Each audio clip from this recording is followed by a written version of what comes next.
Innal hamdalillah nahmaduhu wa nasta'inuhu wa nastaghfiruh wa na'udzu billahi min shururi anfusina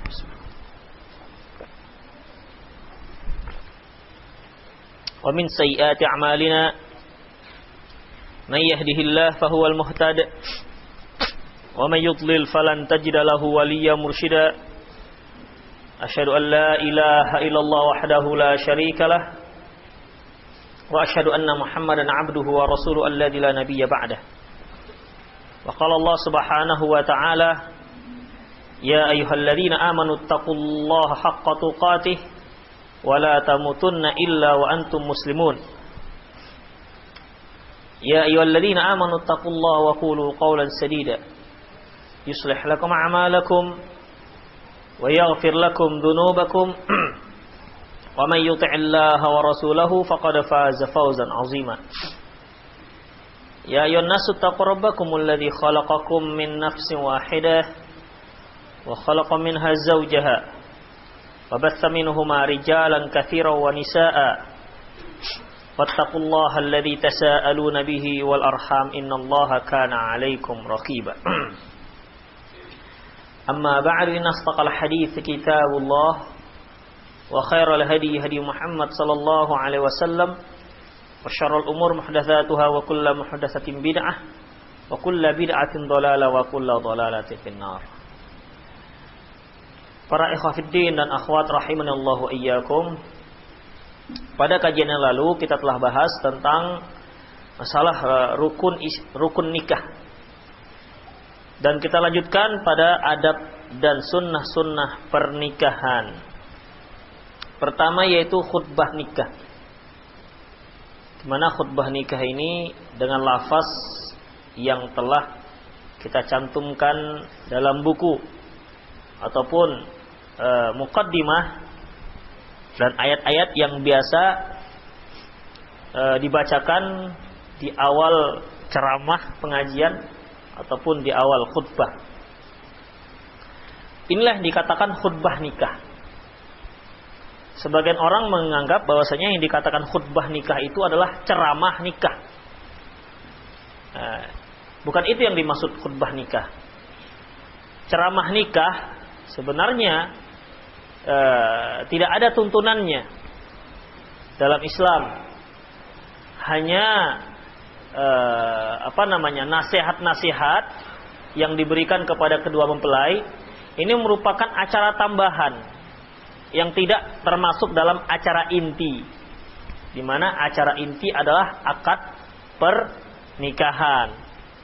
Ya, Allahu a'lam bissawab mengenai ceramah ataupun nasihat-nasihat kepada mempelai, baik nasihat dari kedua orang tua kepada si mempelai laki-laki dan perempuan, ataupun salah seorang dari yang ditunjuk untuk memberi nasihat sebagai dasar pijakan mereka dalam berumah tangga. Allahu a'lam bissawab, hal ini masih dibolehkan selama tidak dianggap itu merupakan satu sunnah. Ya, selama tidak dianggap satu sunnah, karena inti pernikahan adalah akadnya. Adapun nasihat-nasihat itu ya tambahan saja, seperti adanya tambahan acara-acara yang lainnya, selama tidak melanggar syariat, maka hal itu masih dibolehkan. Seperti adanya acara-acara adat. Selama acara-acara adat kebiasaan ini tidak melanggar, masih dibolehkan. Namun kalau melanggar seperti mijak nasi tumpeng, jelas tidak dibolehkan. Itu makanan nggak boleh dipijat. Begitu. Melempar telur ke wajah si mempelai, nggak boleh ke wajah ya. Oh, dipijak. Ya, memijak telur, dipecahkan. Begitu. Ini tidak dibolehkan karena apa? Mubazir. Nah, demikian. Apalagi kalau meyakini bahwasanya hal itu akan melanggengkan kedua rumah tangga mereka. Biasanya juga ada adat yang lain itu seperti digendong. Bukan digendong betulan, hanya sekedar dililitkan kain panjang si laki-laki ke yang wanita, begitu dibawa ke rumah. Nah, ini dikatakan seolah-olah digendong. Nah, sebenarnya adat-adat seperti ini pun juga harus kita wanti-wanti latar belakang dilakukannya. Apabila memiliki makna-makna yang khurafat ataupun makna-makna yang menyalahi syar'i, maka jangan dilakukan. Oleh karena itu, di dalam melaksanakan adat istiadat pun harus hati-hati, harus tahu makna ataupun latar belakang dilaksanakan adat tersebut. Nah, demikian. Dan biasanya adat-adat yang ada di Indonesia itu diadakan memiliki makna-makna tersendiri. Ya, seperti adat yang banyak sekali di Indonesia dilakukan oleh masyarakat, seperti tepung tawar, kalau di Aceh pesejuk, kalau di Mandailing upah-upah katanya. Ya, walaupun ini hanya adat istiadat, namun memiliki makna yang tersendiri bagi mereka. Ada makna-makna yang katanya dapat melanggengkan kehidupan seseorang, dapat menjemput kembali semangat badan seorang dan lain-lainnya. Ini tentunya tidak dibolehkan. Allahu a'lam bishawab. Jadi para ikhwatiddin, yang dimaksud dengan khutbah nikah bukan ceramah nikah, ya, namun membacakan khutbatul hajah ini. Nah, demikian. Dan biasanya dalam akad pernikahan itu tuan kadi sudah memberikan nasihatnya, dan itu sudah satu paket biasanya. Dia menikahkan sekaligus memberikan pengarahan-pengarahan, sekaligus mengingatkan harus dibaca sirah takliknya. Begitu, ya. Ini pun bagi yang mau membacakan, dibacakan. Bagi yang tidak, ya, tuan kadi biasanya juga tidak memaksakan hal ini. Demikian para ikhwatiddin rahimallahu wa iyyakum. Kemudian kita lanjutkan, yaitu walimah. Kita harus tahu apa itu walimah. Karena terjadi kerancuan di masyarakat antara walimah dengan hiburan. Pada dasarnya yang dikatakan walimah atau di Indonesia diartikan pesta pernikahan, ya, pada dasarnya makna daripada walimah adalah ismun lit-ta'am fil ursil khassah, yaitu makanan yang disediakan khusus pada pesta pernikahan. Artinya walimah itu kaitannya dengan makan. Itulah dia. Kalau ada orang yang mengadakan pesta pernikahan hanya mengadakan keyboard saja, tidak ada makan-makannya, ini bukan walimah. Nah, begitu. Karena inti daripada walimah adalah makannya. Jadi kalau antum nanti mau menikah, pesta pernikahan, titik beratkan pada makanan. Jangan makanannya tempe, keyboardnya 6 juta. Ini tidak dibolehkan. Ya, di samping haram kemudian mubazir. Perhatikan menu makanannya. Ya, antum tambah es krim misalnya, kolak dingin, itu akan lebih bermanfaat dan lebih lebih menjalankan sunnah Rasulullah Sallallahu Alaihi Wasallam. Dan yang hadir pun akan semakin senang, kan begitu. Nah, demikian. Jadi dia juga akan menghadiri pesta antum yang kedua nantinya kalau memang terjadi, karena sudah ditandainya. Demikian para ikhwatiddin rahimallahu wa iyyakum. Untuk memperbaiki menu makanan pesta itu enggak banyak. Ya, enggak banyak dananya. Kebanyakan dana pesta itu ya dikeluarkan untuk hal-hal yang tidak bermanfaat, bahkan diharamkan. Seperti pelaminan. Pelaminan itu saja kalau antum buka pelaminannya Bundokan Duang itu bisa jutaan harganya. Ya. Untuk keyboard sekian ratus, biduannya, belum lagi biduanitanya, belum lagi minum-minum kerasnya di belakang panggung itu biasanya. Nah, itu ditanggung oleh yang punya pesta.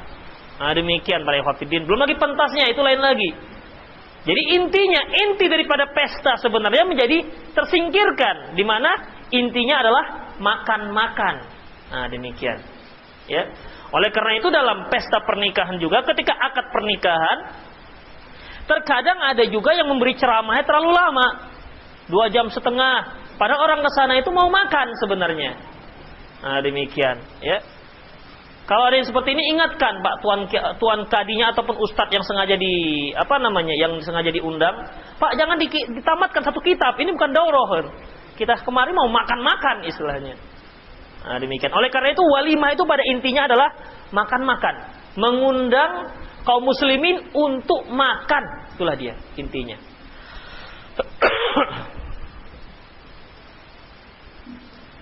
Adapun hukumnya, hukum walimatul urus yaitu mustahabbah. Ya, mustahabbah. Dan ada juga yang mewajibkan sebatas kemampuan. Karena Rasulullah SAW menyebutkan dalam sebuah hadis yang diriwayatkan oleh Imam Bukhari, aulim walau bisyatin. Adakan walimah, adakan pesta pernikahan walaupun dengan seekor kambing. Artinya, kalimat walau di sini bukan berarti batas minimal. Bukan berarti batas minimal. Kalau seandainya dia tidak mampu menyembelih seekor kambing untuk menjamu kaum muslimin makan, maka dia boleh lebih rendah dari itu. Sebagaimana Rasulullah SAW dalam sebuah hadis yang diriwayatkan oleh Imam Bukhari dan Muslim, di mana ketika beliau menikah dengan Sofiyah, maka pesta pernikahannya dengan makanan hais. Hais ini adalah kurma, ya, kurma yang diaduk dengan gandum. Kurma yang diaduk dengan gandum. Itu yang dikatakan hais, makan hais. Ya, entah bagaimana saya juga belum pernah makan ini. Namun intinya tentunya makanan ini biayanya lebih rendah dibandingkan dengan menyembelih seekor kambing. Para ikhwatiddin rahimallahu iyyakum, berarti dalam pelaksanaan walimah itu, ya, dalam pelaksanaan walimah disesuaikan dengan kemampuan. Jangan sampai gara-gara tidak bisa memberikan uang walimah yang telah ditetapkan sekian, akhirnya tidak jadi nikah. Jangan sampai demikian. Ya, jadi biasanya di masyarakat Indonesia khususnya, antara laki-laki dan perempuan mereka berembuk. Laki-laki ngasih berapa, begitu. Berapa ngasihnya nak? Saya ngasih 1,5 juta aja lah bu, misalnya. Kalau gitu tahun depan lah nak ya pestanya. Kadang-kadang seperti itu, ya. Demikian, ya. Jadi intinya para ikhwatiddin, walimah ini dilaksanakan sesuai dengan kemampuan kedua belah pihak. Ya kalau seandainya si laki-laki hanya mampu 1,5 juta, si keluarga wanita mau menombokin misalnya hampir 10 juta, ya nggak ada masalah. Dan antum kalau dapat begini bagus juga, terutama bagi yang belum kerja ini kan. Demikian para ikhwatiddin rahimallahu iyyakum. Kemudian para ikhwatiddin, kapan walimah? Kalau di Indonesia biasanya bagaimana? Habis akad langsung walimah. Apakah harus seperti itu? Para ikhwatiddin rahimallahu iyyakum, dalam sebuah hadis yang diriwayatkan dari Anas bin Malik, bahwasanya Nabi Shallallahu Alaihi Wasallam menikah dengan Zainab. Kemudian dalam hadis tersebut dicantumkan asbahan nabiyyu biha urusan fada'a al-qaum fa'asabu minat ta'am. Maka pada pagi harinya Rasulullah Shallallahu Alaihi Wasallam urus, ya, dan memanggil kaum untuk makan, menyantap hidangan makanan. Berarti esok harinya. Maksudnya para ikhwatiddin, di dalam pelaksanaan walimatul urus, makan-makannya, ya, itu tidak harus setelah akad, langsung setelah akad. Itu boleh besoknya, boleh lusanya, tergantung kebutuhan. Demikian. Oleh karena itu sebagian ulama menyebutkan bahwasanya waktunya tidak ditentukan. Namun biasanya orang itu mengadakan akad pernikahan sekaligus walimah supaya kerjanya nggak 2 kali.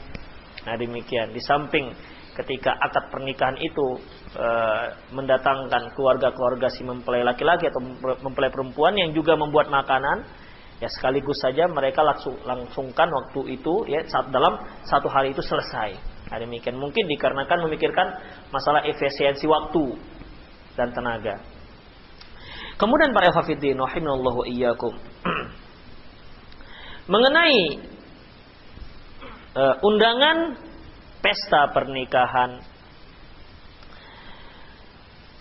Rasulullah Shallallahu Alaihi Wasallam bersabda dalam sebuah hadis yang diriwayatkan oleh Imam Abi Daud, la tusahibu illa mu'minan. Janganlah kamu berteman kecuali dengan orang-orang mukmin saja. Wala ya'kulu ta'amaka illa taqiyun. Jangan ada yang makan makanan kamu kecuali orang yang bertakwa saja. Berarti para ikhwatiddin, ketika walimatul urus, si pengundang boleh memilih orang-orang yang bertakwa saja. Kira-kira dilihatnya orang yang ini soleh, diundang. Yang tidak dibolehkan adalah hanya mengkhususkan pesta tersebut untuk orang-orang kaya saja. Ini yang tidak dibolehkan. Sebagaimana sabda Rasulullah SAW dalam hadis yang diriwayatkan oleh Imam Bukhari dan Muslim dari Abu Hurairah, syarrut ta'amul walimah. Seburuk-buruk makanan adalah makanan pesta pernikahan. Yud'a laha al-aghniya, di mana yang diundang khusus orang-orang kaya saja, wa yutrakul fuqara, sementara orang fakir tidak pernah diundang. Wa man taraka ad-da'wah faqad 'asa Allah wa rasulah. Wa man taraka ad-da'wah faqad 'asa Allah wa rasulah. Barang siapa yang tidak mendatangi pesta pernikahan undangan, tidak memenuhi undangan, berarti dia telah bermaksiat, mendurhakai Allah dan Rasulnya.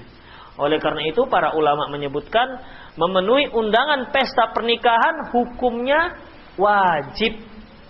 Nah, demikian. Ya, sekali lagi memenuhi undangan pesta pernikahan hukumnya wajib. Dan perhatikan hanya untuk undangan pesta pernikahan atau makan-makan untuk walimatul urus. Adapun undangan makan yang lainnya seperti berbuka puasa atau seperti syukuran, maka undangan makan ini tidak wajib hukumnya. Nah, demikian para ikhwatiddin rahimanallahu wa iyyakum. Dalam hadis yang lain disebutkan yang maknanya Rasulullah sallallahu alaihi wasallam bersabda, seburuk-buruk makanan adalah pesta pernikahan ataupun makanan yang diundang adalah orang yang tidak ingin mendatanginya, sementara orang yang ingin mendatanginya tidak diundang. Yang diundang orang yang tidak ingin mendatanginya.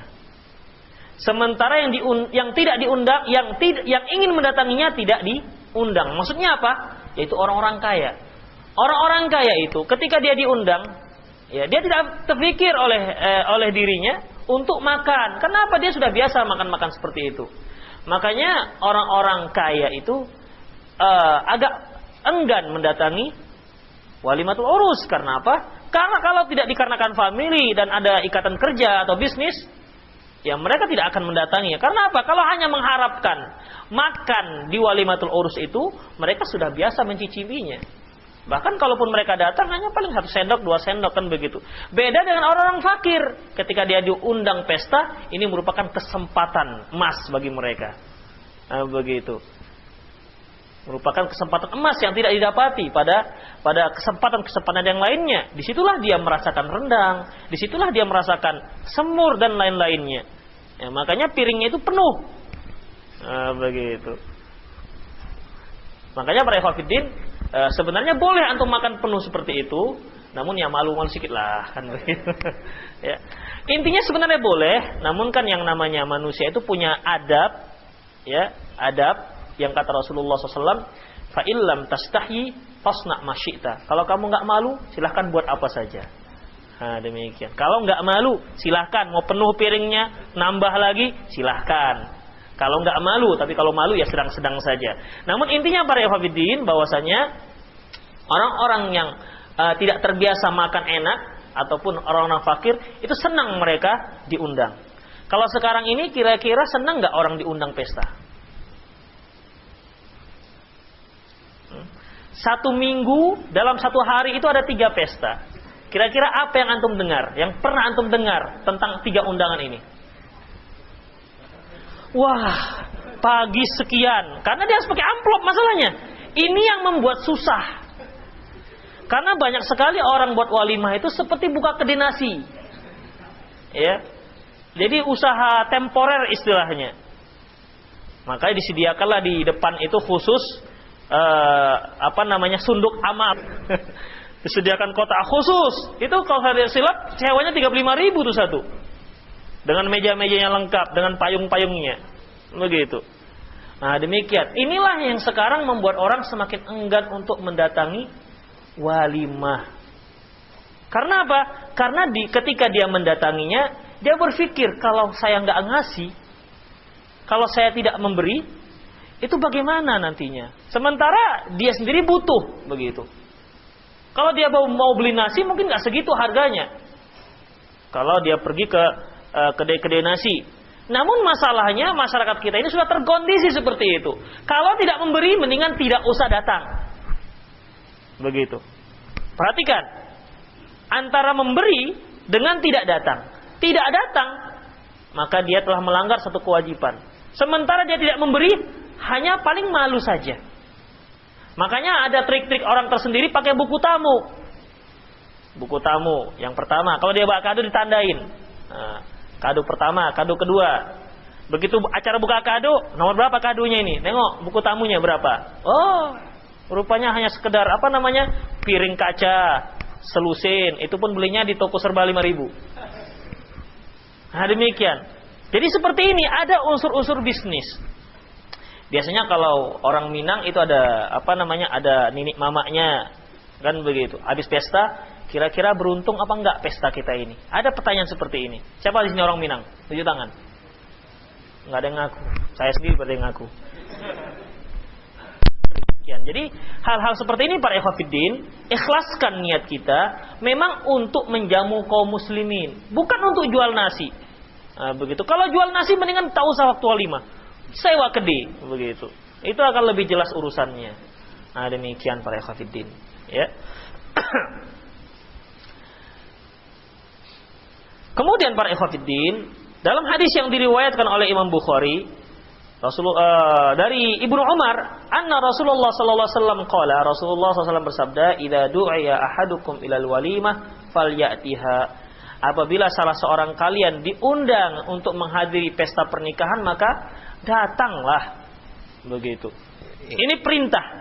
Apabila salah seorang kalian diundang untuk pesta pernikahan, maka datanglah. Hukumnya wajib. Kemudian dalam hadis yang diriwayatkan oleh Abu Hurairah, "Wa man taraka ad-da'wah faqad 'asallahu wa rasulah."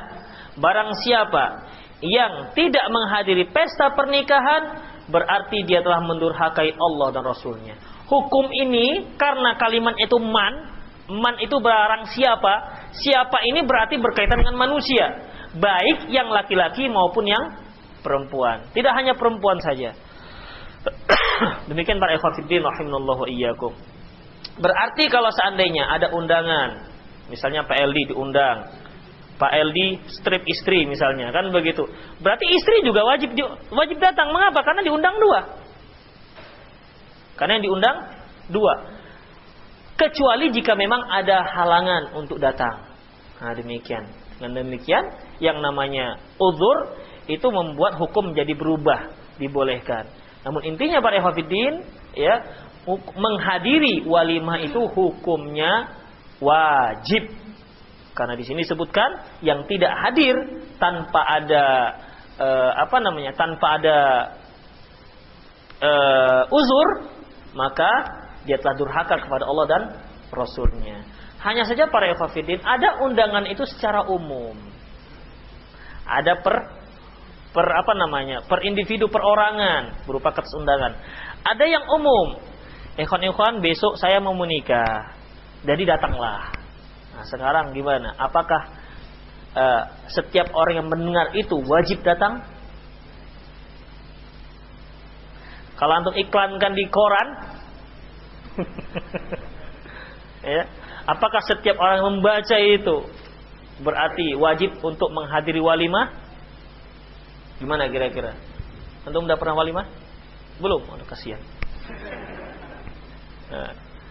Para khafidin rahimallahu wa iyyakum, Allahu a'lam bishawab. Dalam masalah ini, apabila undangannya itu masih bersifat umum, ya, masih bersifat umum, maka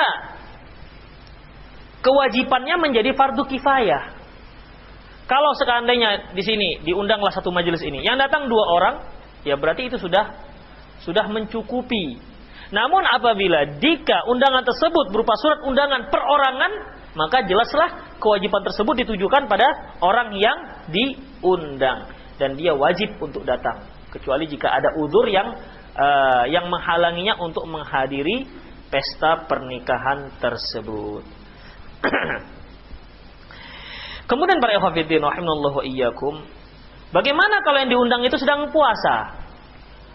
Nah, demikian, sedang melaksanakan ibadah puasa. Seperti nanti hari Senin kan ada hari libur. Ada juga yang melaksanakan walimah pada hari Senin.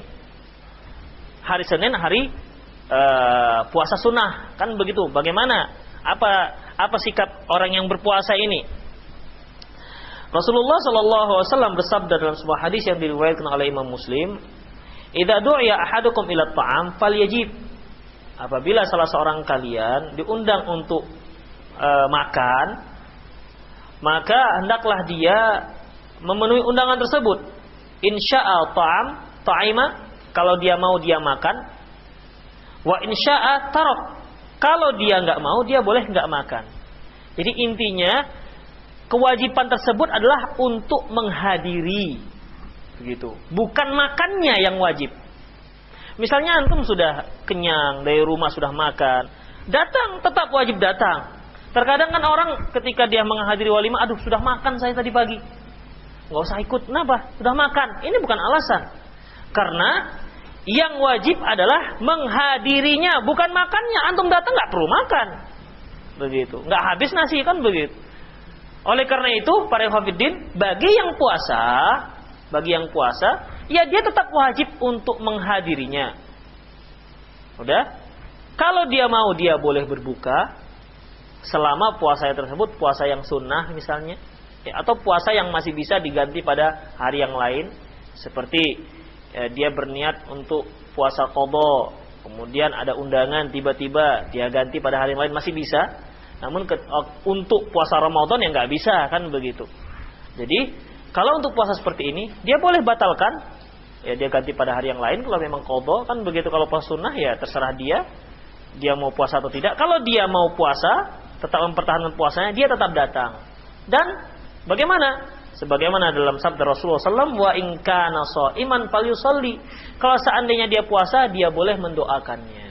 Didoakan kedua mempelai tersebut. Nah, demikian para ikhwatiddin rahimanallahu iyyakum. Kalaupun dia mau membatalkan puasanya, silahkan dia makan. Begitu. Ya. Jadi bagi yang berpuasa, dia boleh memiliki dua pilihan. Dia boleh batalkan puasanya dan makan, atau dia datang saja karena tetap wajib dan tidak makan serta ikut mendoakan kedua mempelai tersebut. Kemudian para ikhwatiddin rahimanallahu iyyakum, dalam sebuah hadis yang diriwayatkan oleh Imam Bukhari dan Muslim dari Sahal bin Sa'ad qala, dia berkata, da'a Abu Usaid As-Sa'idi Rasulullah SAW fil ursihi.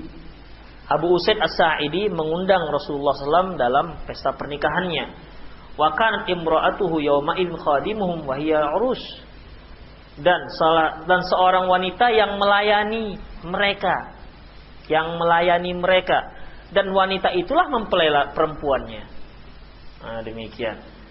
Faqala Sahal, berkata Sahal, atadrun ma saqat Rasulullah SAW, tahu enggak kalian minuman apa yang diberikan wanita ini kepada Rasulullah? Anqa'at lahu tamarat minal lail falamma akala saqathu iya. Dia memeras kurma pada malam hari, kemudian keesokan harinya setelah Rasulullah makan, wanita itu menuangkan air minuman kurma tersebut. Jadi bagi mempelai, dia boleh memberikan pelayanannya kepada tetamu. Demikian juga yang wanita, mempelai wanita, begitu. Dia boleh memberi pelayanan kepada tamu, menghidangkan dan seterusnya. Tentunya hal ini selama tidak tidak menimbulkan fitnah. Tidak menimbulkan fitnah. Yang mempelai laki-lakinya boleh dia memberi pelayanan, boleh dia membantu, misalnya cuci piring di dapur, kan boleh, nggak ada masalah. Mana mempelainya itu cuci piring di dapur, dia melaksanakan hadis ini begitu. Boleh. Ya. Artinya para ikhwatiddin, mempelai itu boleh membantu pelaksanaan pesta tersebut. Dan si wanita boleh melayani tetamu, begitu. Dan Rasulullah SAW yang dilayani oleh si mempelai perempuan ini dengan menuangkan air minuman untuk Rasulullah SAW. Sekali lagi ini jika memang tidak menimbulkan fitnah. Yang kedua, bahwasanya ketika seorang wanita, ya, dari hadis ini dapat juga kita ambil kesimpulan bahwasanya pada pesta pernikahan tersebut si wanita nggak boleh berhias di hadapan kaum laki-laki. Karena wanita yang memberi pelayanannya kepada Rasulullah SAW, ya, tentunya dia tidak berhias. Kalau berhias tentu dimarah Rasulullah SAW. Karena dalam pernikahan mempelai perempuan itu berhias untuk suaminya, bukan untuk para hadirin. Begitu. Kalau kita kan terbalik. Kalau di hadapan suaminya nggak apa-apa, cemong-cemong. Namun kalau dia di hadapan khalayak ramai lah, kita katakan para hadirat dan duduk di kursi pelaminan, itu harus dipermak sehabis-habisnya. Nah, demikian. Ini tidak dibolehkan. Karena pada intinya wanita itu berhias hanya untuk suaminya. Nah, begitu, hanya untuk suaminya, bukan untuk para hadirin. Apalagi kita lihat sekarang ini ketika datang orang, kemudian mempelai berdiri di depan pelaminannya, itu disalamin kan, disalamin. Kadang-kadang famili dekatnya si wanita itu sun kiri sun kanan pada si suami, padahal belum jelas bukan mahram. Nah, demikian. Ini tidak dibolehkan. Jadi memajangkan ataupun duduk di pelaminan di mana pelaminan tersebut ditonton oleh orang banyak, maka hal ini tidak dibolehkan. Maksud saya yaitu si wanita ditonton oleh orang banyak, begitu. Nah, demikian. Namun kalau seandainya si wanita itu punya pelaminan tersendiri di tempat kaum wanita tersendiri, itu dibolehkan. Yang nggak boleh kalau dipertontonkan kepada orang banyak. Mungkin ini sebagai masukan bagi antum-antum yang belum pernah menikah. Indonesia itu, masyarakat Indonesia sangat alergi melihat pernikahan yang nggak pakai pelaminan. Tanda-tanda orang nikah itu ada pelaminannya. Kalau rumahnya sempit di luar sekarang, di pekarangan dibuat orang, begitu. Ya, yang penting harus ada pelaminannya. Jadi bagaimana? Kita buat pelaminan apa enggak?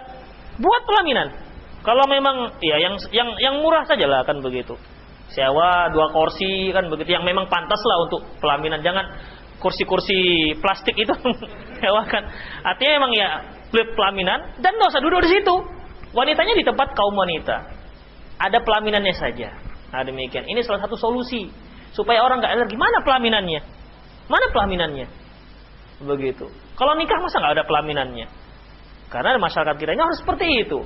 Jadi untuk menghindari hal-hal ini, ya, buat saja pelaminannya yang murah, dan begitu, dan gak usah duduk di situ, gak usah didudukin. Artinya sebagai lambang ini ada pesta pernikahan. Sebab kalau nggak pakai pelaminan, nanti dikira entah sunatan masal lah, entah dikira hanya undangan biasa, apakah takziah lah begitu. Nah, dengan ada pelaminan bisa membedakan. Makanya banyak para ikhwatiddin, kalangan masyarakat melihat pesta-pesta pernikahan yang dilaksanakan oleh para ikhwan. Saya nggak tahu mana bedanya antara pesta pernikahan orang ini dengan takziah orang mati katanya. Nah, demikian. Ya, jadi selama kita masih bisa mengantisipasi hal-hal seperti ini, ya silakan, nggak ada masalah. Nah, demikian. Selama masih dibolehkan. Ya, antum camkan ini bagi yang belum pernah nikah. Ini solusi yang bagus dan saya pernah melihat pesta seperti ini. Kemudian para ikhwatiddin rahimanallahu wa iyyakum, ya, kembali pada masalah hadis tadi, di mana si wanita ini tentunya dia tidak berhias ketika memberikan pelayanannya kepada Rasulullah sallallahu alaihi wasallam. Apakah kepada Rasulullah saja? Kalimat di sini disebutkan wa kanat imra'atuhu yawma idin khadimuhum wa hiya al-arus. Wanita itu yang memberi pelayanan kepada mereka, berarti tidak hanya kepada Rasulullah sallallahu alaihi wasallam, yang bawakan piring, yang menyediakan makanan. Nah, demikian. Dan dialah waktu itu sebagai mempelai perempuannya, wanitanya. Sekali lagi, selama tidak menimbulkan fitnah. Namun kalau sampai menimbulkan fitnah, maka hal ini tetap tidak dibolehkan. Allahu a'lam bissawab. Kemudian, bagaimana kalau kita memberi hadiah kepada si mempelai? Apakah bid'ah atau tidak? Nah, demikian. Karena kebiasaannya kan seperti itu, ada kado, ada amplop, begitu. Disalamkan kepada orang tua si mempelai dan seterusnya. Apakah hal ini dibolehkan atau tidak? Ataukah memang disunnahkan? Karena beda antara dibolehkan dengan disunnahkan. Kalau disunnahkan berarti ada anjuran untuk memberi hadiah. Kalau dibolehkan berarti ya silahkan, boleh memberi, boleh tidak. Dalam sebuah hadis yang diriwayatkan oleh Imam Muslim dari Anas bin Malik qala, dia berkata, lamma tazawwajan Nabi sallallahu alaihi wasallam Zainab, ketika Nabi sallallahu alaihi wasallam menikahi Zainab, uhdiyat lahu ahdat lahu Ummu Sulaim haisan fitur min hijarah. Ummu Sulaim memberi Rasulullah hadiah berupa makanan hais. Makanan hais tadi gandum yang dicampur kurma, yang diletakkan di dalam sebuah periuk dari batu. Itulah yang dihadiahkan Ummu Sulaim kepada Rasulullah pada pesta pernikahannya. Antum silahkan, namun tidak harus berupa makanan. Antum bawa berupa hadiah pakai periuk, ini ayam penyet untukmu, gitu. Kalau itu boleh silahkan, gak ada masalah. Namun kan kita kembalikan kepada urfi. Kita kembalikan kepada urfi, apa biasa dihadiahkan. Selama memang ikhlas ya para ikhwatiddin. Ketika kita memberi hadiah kepada mempelai itu harus ikhlas, jangan karena terpaksa. Nah, begitu, jangan karena terpaksa. Kalau memang kira-kira kita tidak berniat memberi, ya datang saja, begitu. Nah, demikian. Jangan sampai ada unsur terpaksa. Sebab ketika kita memberikan dengan unsur terpaksa, apalagi yang mengundang kita, misalnya yang menikah adalah famili terdekat, ya, kalau kita nggak nyumbang bagaimana, kan begitu. Nanti dipanggil dari fulan, nggak beri apa-apa, begitu, kosong. Nah, demikian. Ya, akhirnya malu dan seterusnya. Makanya dalam menghadiri, memberikan hadiah itu jangan sampai terpaksa, supaya kita berpahala di sisi Allah Subhanahu wa taala. Beri silahkan, beri, dan itu disunnahkan. Yang sesanggupnya dan seikhlasnya. Ya, apakah berupa kado, berupa barang-barang begitu, ataupun uang kontan, atau apa saja yang memang bisa diberikan. Kalau memang antum kepingin buat sensasi baru, sebagaimana yang mau melaksanakan hadis ini, antum membawa hadiah berupa makanan, begitu, juga dibolehkan. Datang ke mempelai wanita, ini dia makanan. Makanannya apa? Lihat rupanya makanannya asam padeh misalnya, kan begitu. Enggak apa-apa, silakan. Nah, demikian. Namun dijelaskan dulu, ini saya mau melaksanakan hadis. Ummu Sulaim pernah menghadiahkan kepada Rasulullah berupa makanan sebagai hadiah pesta pernikahan. Nah, demikian. Kemudian para ikhwatiddin rahimanallahu wa iyyakum. Yang ketiga, yaitu pada pesta pernikahan tersebut dianjurkan untuk menabuh rebana. Jadi para ikhwatiddin, antara walimah dengan rebana, menabuh rebana itu dua hal yang berbeda. Menabuh rebana itu dalam rangka untuk mengumumkan pesta pernikahan. Sementara yang namanya pesta itu adalah makan-makan. Nah, demikian. Berarti kalau ada orang yang pesta pernikahan hanya ngundang makan saja, tidak ada ribut-ributnya, ya, tidak ada menabuh rebananya, berarti dia hanya menjalankan walimatul urus saja, tidak iklannya, tidak ada pengumumannya. Sementara sunnahnya diiringi dengan pengumuman pernikahan. Rasulullah Shallallahu Alaihi Wasallam bersabda, ya, dalam sebuah hadis yang diriwayatkan oleh Imam Tirmidzi, demikian juga yang diriwayatkan oleh Imam Bukhari, disebutkan faslun ma bainal haram wal halal darbu bid-dufi was-saut, bahwasanya perbedaan antara yang haram, pemisah antara yang haram dan halal, yang haram dan yang halal yaitu memukul rebana, was-saut, dan saut ini maksudnya nyanyi-nyanyian. Nah, demikian.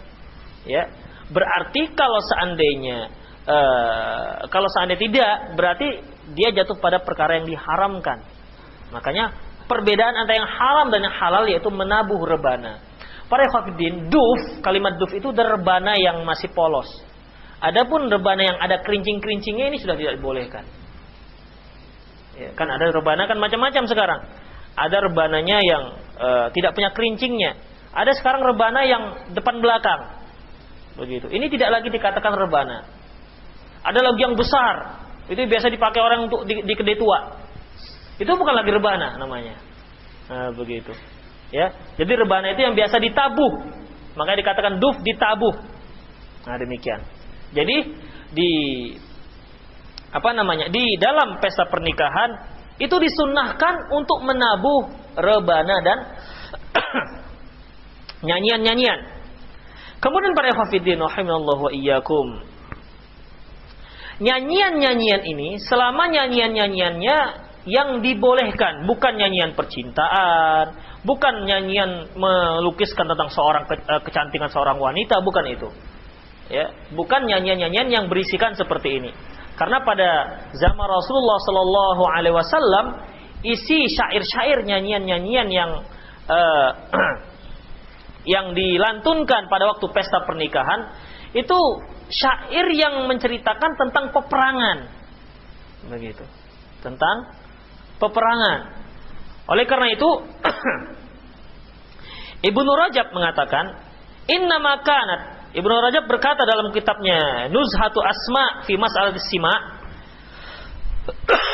innama kanat dufufuhum nahwa ara al-gharabil, sesungguhnya rebana-rebana mereka yaitu rebana-rebana yang polos, tidak ada gemerincingnya. Wa ghina'uhum insyadu asy'ar al-jahiliyah fi ayyamil hurubihim wa ma asbaha dzalik. Sementara isi lagu-lagu mereka yaitu menceritakan tentang peperangan waktu zaman jahiliyah sebelumnya, seperti pertempuran antara perang Aus dan Khazraj. Itulah isi syair-syair yang mereka lantunkan pada waktu walimatul urus. Nah, demikian. Faman qasada dzalika ala simai as'ar al-ghazal ma'a dufuf al-musalsalah faqad akhta'a ghayatul khata'. Barang siapa yang mengkiaskan lagu-lagu seperti ini dengan lagu-lagu percintaan dan diiringkan lagu-lagu percintaan, maka berarti dia telah berbuat kesalahan. Kemudian waqasa adz-zuhur al-farqu bainal far'i wal asl. Itu dia telah melakukan analogi yang salah antara yang hukum asal dengan hukum fara'. Artinya para ikhwatiddin, boleh melantunkan nyanyian, namun selama nyanyian-nyanyian tidak nyanyian yang diharamkan dan tidak mengundang syahwat, tidak untuk melukiskan aurat wanita dan lain-lainnya.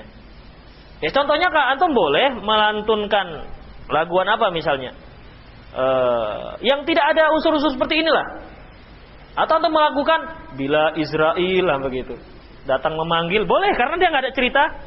Tapi kan nggak mungkin masa lagunya lagu bila Israel datang memanggil. Ini kan lagu tentang kematian. Pilih lagu yang memang menyenangkan. Nanti orang pada nangis, nggak jadi bersenang begitu. Nah, demikian. Lagu apa saja, ya, lagu apa saja, dan diiringi oleh rebana saja. Tidak ada musik suara-suara yang lain.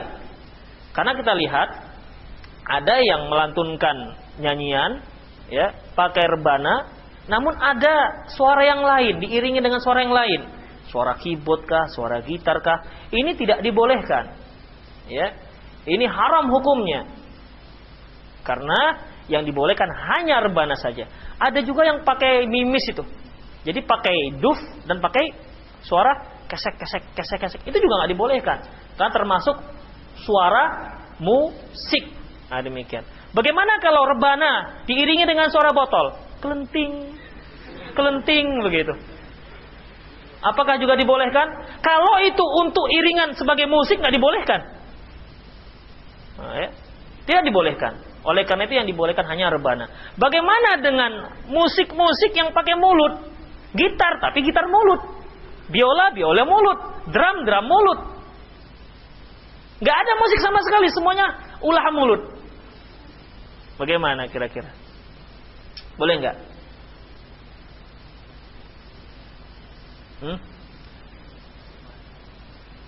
Rebana mulut juga ya.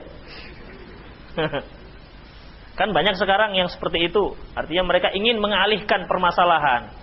Jadi ini nggak keyboard, namun ini suaranya sama seperti keyboard. Kira-kira bagaimana? Nah, ada yang pernah dengar fatwanya? Allahu a'lam bissawab, para ikhwafidin rahimallahu wa iyyakum, ini juga tidak dibolehkan karena intinya adalah suara. Karena kalau kita bolehkan, bisa saja orang nanti membuat lagu rock dengan cara suara, dangdut dengan suara. Begitu. Jadi pesta pernikahan nggak ada keyboardnya, dangdutnya ada. Kenapa? Gendangnya dari suara, kan begitu. Serulingnya dari suara, dari mulut orang. Akhirnya diboleh begitu.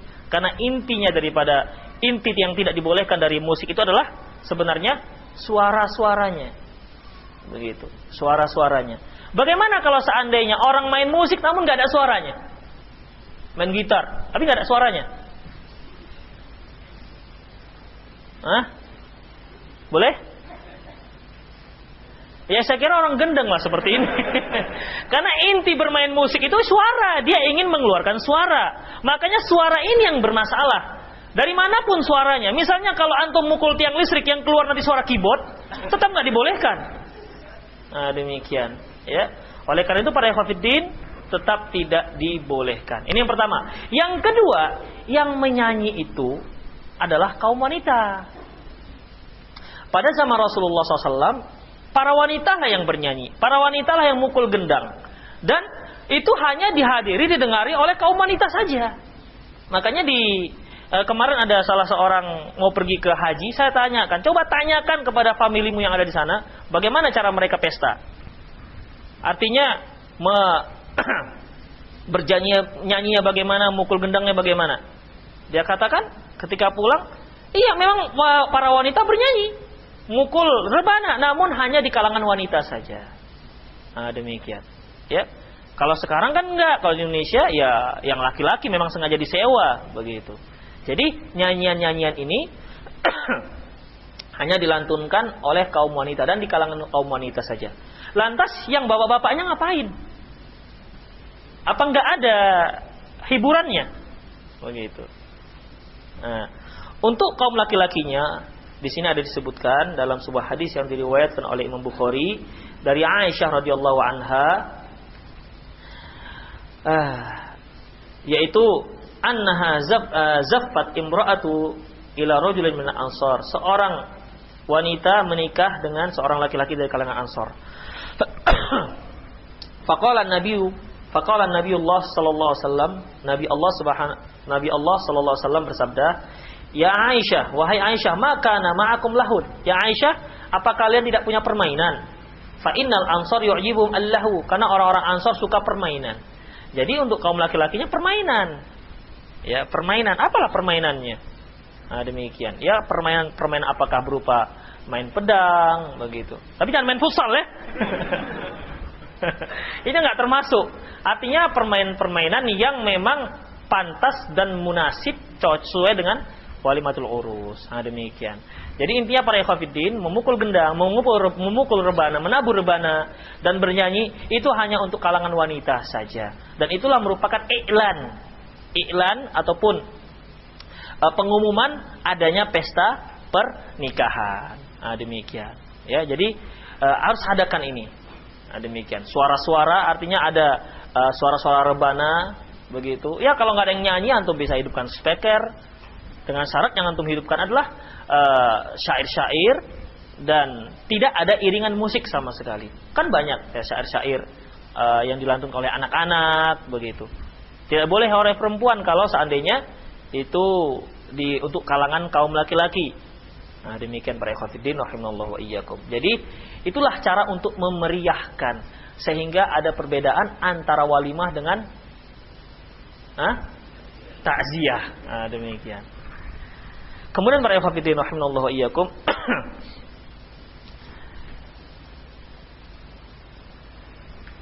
saya kira itu sajalah kajian kita pada sore hari ini ya, karena waktu juga sudah sangat mepet.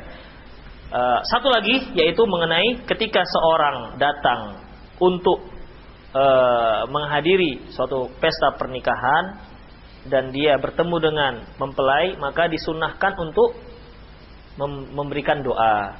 Barakallahu laka wa baraka alaika wa jama'a bainakuma fi khair. Ada doa yang lain yaitu alal khairi wal barakati wa ala khairi ta'irun. Ini doa yang kedua. Doa ini diucapkan oleh kaum wanita kepada Aisyah radhiyallahu anha ketika Aisyah menikah dengan Rasulullah sallallahu alaihi wasallam. Nah, demikian para ikhwatiddin ya. Allahu a'lam bishawab, apakah ada perbedaan antara doa untuk perempuan untuk laki-laki? Karena kalimat di sini barakallahu laka wa baraka alaika wa jama'a bainakuma fi khair. Ka itu untuk kaum laki-laki. Sementara ketika ucapan ini, ucapan doa terhadap kaum wanita, Aisyah mendapatkan doa dari para sahabiah yang lain dengan kalimat lain. Alal khairi wal barakati wa ala khairi ta'irun. Nah, demikian ucapannya untuk kaum wanita. Allahu a'lam bishawab, saya belum temukan ada fatwa apakah memang harus ada perbedaan seperti itu. Namun ada dua, ya. Ada dua doa. Jadi para akhwat untuk lebih lil akhwat itu artinya lebih hati-hati, dia boleh membaca doa ini. Sekali lagi silakan para akhwat tulis alal khairi wal barakati wa ala khairin ta'ir. Wa ala khairin ta'ir. Itulah dia. Saya kira itu saja para ikhwatiddin, semoga ada manfaatnya bagi kita seluruhnya, terutama bagi antum-antum yang belum menikah dan bagi yang ingin menikah sekali lagi. Itu juga bermanfaat supaya agar lebih terasa bagaimana sunnahnya Rasulullah sallallahu alaihi wasallam dalam masalah pernikahan. Aku lu qouli hadza wastaghfirullah li wa lakum wa lisal muslimin innahu wal ghafur rahim. Apa hukum memberi hadiah berupa karangan bunga seperti ucapan selamat atau duka cita? Para ikhwatiddin, karangan bunga ini merupakan tasyabbuh dengan orang kafir. Tasyabbuh dengan orang kafir. Berilah hadiah kepada si mempelai yang bermanfaat. Ya, yang bermanfaat. Daripada dia beri karangan bunga, sewa karangan bunga itu berupa nominal, masukkan amplop, salamkan ke dia. Itu akan lebih manfaat. Nah, begitu. Ya minimal untuk meringankan biaya pesta pernikahannya. Nah, demikian. Jadi saya sangat tidak menganjurkan memberikan hadiah berupa karangan bunga. Yang saya herankan, pada awalnya karangan bunga ini muncul diberikan kepada orang yang mati. Pada awalnya. Itulah dia. Ya, berupa bulatan. Namun sekarang ini untuk semua keadaan. Yang sunat kasih karangan bunga, yang meninggal kasih karangan bunga, yang menikah kasih karangan bunga. Dan masalahnya sekarang itu seperti sudah menjadi suatu kebanggaan. Kalau seandainya dia pesta karangan bunga satu jalan itu penuh, wah inilah dia. Walaupun dia sendiri nggak punya uang untuk itu ataupun habis uangnya untuk pesta pernikahan. Jadi para ikhwatiddin, ini tidak dianjurkan. Coba perhatikan, ketika Muslim memberi hadiah yang bermanfaat berupa makanan. Jadi daripada antum memberi karangan bunga, mendingan antum memberikan empenyet. Iya benar, itu akan lebih bermanfaat untuk dia. Atau berupa makanan yang lainnya. Nah, atau berupa uang dan seterusnya. Misalnya kalau si mempelai laki-lakinya senang, misalnya hobi bola, berikan hadiah bola. Boleh. Ya, senang dia kan, membuat dia senang. Dan kita dianjurkan untuk memasukkan perasaan senang kepada saudara kita sama muslim. Dibolehkan. Tapi syaratnya jangan main bola sekarang, nanti. Yang lain silakan. Dan bagaimana sikap kita jika diberi hadiah karangan bunga? Ya mau diapain lagi? Letakkan aja di situ. Kan nggak mungkin kita tolak atau antum obrak-abrik karangan bunga ini. Begitu, ya. Dan akan lebih baik lagi antum katakan, lain kali Pak jangan karangan bunga, uangnya saja gitu. Kalau berani. Apa hukumnya menghadiri acara walimah yang ada musiknya? Nggak boleh para ikhwatiddin. Ya, nggak dibolehkan. Rasulullah SAW bersabda, la tajlisu fil majlisi yudaru fihal khamar. Tidak boleh kamu duduk di suatu majelis yang di sana diminum khamar. Jadi walaupun walimah itu merupakan suatu perkara yang wajib, namun jika di sana ada acara-acara yang mungkar seperti kibotan, apalagi sekarang ada kibot mak lampir katanya. Begitu, itu jeritannya membuat orang merinding. Saya pun heran dengan selera orang sekarang. Seharusnya pesta itu senang kok malah dibuat merinding. Nah, demikian. Tidak dibolehkan. Jangan datang. Kenapa? Karena kita tidak boleh mendatangi suatu majelis yang di dalamnya ada maksiat. Kecuali datang naik ke pentas, bapak-bapak, keyboard ini haram loh bapak-bapak. Nah, boleh silakan. Nah, demikian. Cabut. Pergi. Begitu. Nah, boleh silakan kalau memang ini dimatikan ini. Rekamannya sudah selesai. Nah, ya kalau mau berdakwah silakan. Untuk menyatakan ini adalah suatu perbuatan yang tidak dibolehkan. Namun hanya untuk hadir ya, karena ya namanya juga kita kaum muslimin di Indonesia ini sedikit banyaknya itu kita sudah pernah tersentuh dengan musik. Ya, sudah pernah suka dengan musik. Kita datang sambil makan, ya goyang juga jempolnya. Begitu. Apalagi sekarang itu lebih hebat lagi yang namanya musik kan begitu. Orang senang dengan musik. Anak-anak sudah mulai senang dengan musik. Nah, demikian. Jadi jangan. Nah. Kalau antum mau hadir juga setelah maghrib itu biasanya lagi pause dia. Lagi nggak jalan musiknya. Habis maghrib itu sampai isya biasanya lagi istirahat. Nah, silahkan. Bagaimana kalau nggak keyboard, hanya nyetel tape begitu? Tape-nya tape musik juga, sama para ikhwan. Kalau lagunya lagu Arab Pak Ustaz, sama aja. Walaupun Arab lagunya tetap saja. Jangan gara-gara karena Arabnya jadi boleh. Seperti jimat-jimat itu kan. Kan banyak yang pakai bahasa Arab. Banyak kaum muslimin, oh ini kan bahasa Arab, ada mim, wow. Bolehlah orang bahasa Arab. Nah, tetap saja jimat namanya. Karena ya jimat yang orang Arab ya pakai bahasa Arab kan begitu. Kalau jimatnya orang Jawa ya pakai bahasa Jawa. Namun tetap saja jimat tidak dibolehkan pakai. Demikian juga musik. Walaupun disco Arab katanya, tetap tidak dibolehkan. Bagaimana mengganti hiburan? Apakah boleh menyediakan screen layar lebar dengan menggunakan proyektor dan mentampilkan film-film tentang Islam, nasyid yang dinyanyikan anak-anak atau ceramah sekalian ya, daurah. Iya.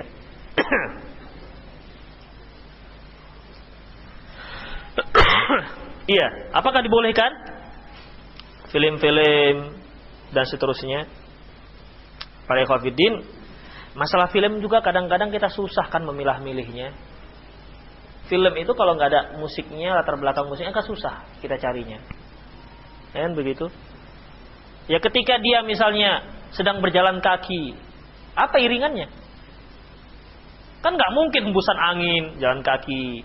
Atau begitu dia berjalan, kemudian yang dihidupkan latar belakangnya adalah suara orang sedang berteriak. Itu kalau cerita neraka bisa lah kan begitu. Mau tidak mau ada juga musik-musiknya kan begitu. Ya kalau seandainya memang bisa bebas dari itu, antum itu kan film perjuangan begitu kan, nggak pakai suara, di-mute suaranya, di-mute. Nah, dimatikan suaranya. Jadi gerakan saja seperti Charlie Chaplin dulu. Silahkan, nggak ada masalah. Insya Allah nggak ada masalah. Atau nasyid ya katanya, nasyid. Ya nasyid, isi nasyidnya apa begitu? Apa isi nasyidnya? Nah demikian. Kalau isi nasyidnya juga sama seperti itu, nasyid sekarang ini, kan nasyid ini kan di Indonesia banyak sekali macam-macamnya. Ada nasyid itu dangdut, seperti Umay Rama itu nasyid dangdut itu. Ada yang nasyidnya orkestra, berupa orkestra. Ya, seperti apa namanya di Indonesia ada salah seorang biduanita nasyid yang sangat terkenal sejak saya kecil dulu.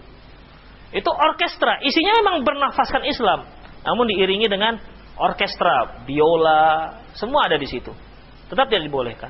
Namun kalau isinya adalah nasyid-nasyid yang dibolehkan dengan iringan rebana, insya Allah dibolehkan. Ini mungkin dia melihat apa namanya sebelum semaraknya keyboard. Sebelum semaraknya keyboard kan video orang putar. Ya boleh juga ini, jadikan apa nama masukan. Antum putar apa? Putar komputer, pilih. Kan begitu, file-file yang bagus. Diselang-selangi dengan ceramah kan begitu. Bolehkah pengantin laki-laki sholat di rumah? Ya masa nggak boleh sholat di rumah? Maksudnya ketika sholat wajib, ya nggak boleh. Nggak boleh. Dia tetap sholat di masjid. Inilah salah satu kendala, terutama kalau wanita itu ketika dia walimah, dia tetap berhias, pakai lipstik, kemudian pakai eyeshadow-nya, kan begitu. Ya pakai yang diputih-putihkan lah supaya terlihat putih dia. Udah. Nah, ini kan kalau dia mau wudu, aduh berapa sudah nempel di wajah, kan begitu. Kali-kalinya kuat. Ini sudah 50.000 nempel di wajah. Begitu berwudu hilanglah tempelan tersebut. Ya. Nah, maka tetap dia harus sholat. Laki-laki juga harus sholat di apa namanya di masjid. Dan alhamdulillah kan sekarang ada makeup untuk akhwat itu yang nggak luntur dengan air. Antum belum tahu antum, udah masih kecil. Ya. Ada makeup itu yang tidak luntur dengan air. Namun si akhwat itu hanya bisa di kalangan akhwat saja. Tidak boleh dia nongol-nongol di kalangan ikhwan. Ada akhwat ini dia berhias tapi nongol-nongol di kalangan ikhwan. Begitu. Tidak dibolehkan. Ada yang lain silakan. Habis. Akhwat ada pertanyaan silakan. Enggak ada. Demikianlah para ikhwatiddin, semoga ada manfaat bagi kita semua. Dan hari ini pertanyaan yang sampai ke meja redaksi hanya 4 saja. Tidak begitu banyak. Ya mungkin lagi sedang lesuh ya. Sekali itu saja aku qouli hadza wastaghfirullah li wa lakum wa lisal muslimin innahu wal ghafurur rahim. Subhanakallahumma rabbana wa bihamdika asyhadu an la ilaha illa anta astaghfiruka wa atubu ilaik. Assalamualaikum warahmatullahi wabarakatuh.